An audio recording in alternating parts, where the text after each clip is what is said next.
আসসালামু আলাইকুম। জুলাই বিপ্লবের পরে বাংলাদেশের সবচেয়ে প্রয়োজন ছিল একটি জাতীয় সরকার গঠন করা।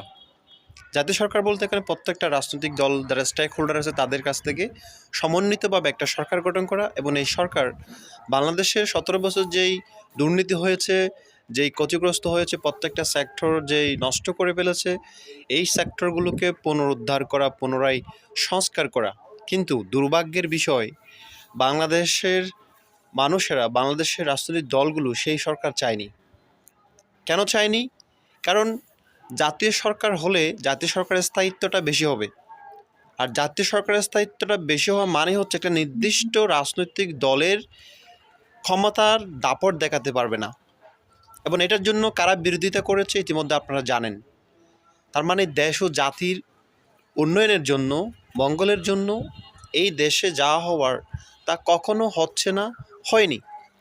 ১৯৭১ সালের পরে যেভাবে বাংলাদেশের স্বাধীনতাটা অর্জন হয়েছে, তারপরে বাংলাদেশে যেভাবে সরকার গঠন করা দরকার, যেভাবে প্রত্যেকটা সেক্টর উন্নয়ন হতো, সেটা হয়নি। বরং ৭৪-এ দুর্ভিক্ষ হয়েছে, ৭৫-এ মতো ঘটনা ঘটেছে শুধুমাত্র এই কৃতকর্মের কারণে।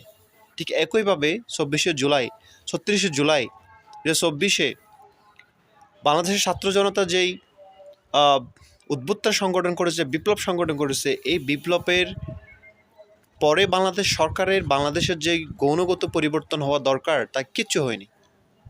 এবং নির্দিষ্ট একটা রাজনৈতিক দল এটা বিরোধিতা করেছে। তার মানে তাদের স্বার্থটা কত নিকৃষ্ট, তাদের চাওয়া পাওয়াটা কত নিকৃষ্ট। এতগুলো শহীদদের কথা চিন্তা না করে, দেশের ভবিষ্যতের কথা চিন্তা না করে তারা অন্তর্বর্তীকালীন সরকার দিয়েছে, পরে তাদের মাধ্যমে নির্বাচন আদায় করাই ছিল তাদের মূল উদ্দেশ্য এবং সেটাই হচ্ছে। বাংলাদেশ তো একটা নির্বাচনের জন্য সবসময় এরকম করেনি। এটা নির্বাচন আমাদের প্রত্যাশা না, আমাদের প্রত্যাশা হচ্ছে প্রত্যেকটা সেক্টরের উন্নতি করা। এটা নির্বাচনের মাধ্যমে যদি হতো তাহলে সেটা বিগত ৩০-৫০ বছরে হতো। পাকিস্তান নয় আমাদের সাথে নির্বাচনে তামাশা করেছে, তাহলে পাকিস্তান থেকে মুক্ত হওয়ার পরেও তো আমাদের নির্বাচন সঠিক হয়নি।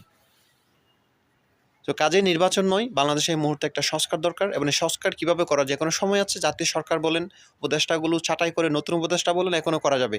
আর না হলে আপনারা ছেড়ে দেন, তাহলে এরা তো সুযোগ পাবেই। আপনাদের যে সংস্কার করতে, এই সংস্কার নিয়ে তো দেশ কিছু হবে না। হয় আপনারা ছেড়ে দেন, না হয় নতুন করে আবার জাতীয় সরকারের সিস্টেমে আপনারা গঠন করুন। এই হচ্ছে বাংলাদেশের ভবিষ্যৎ।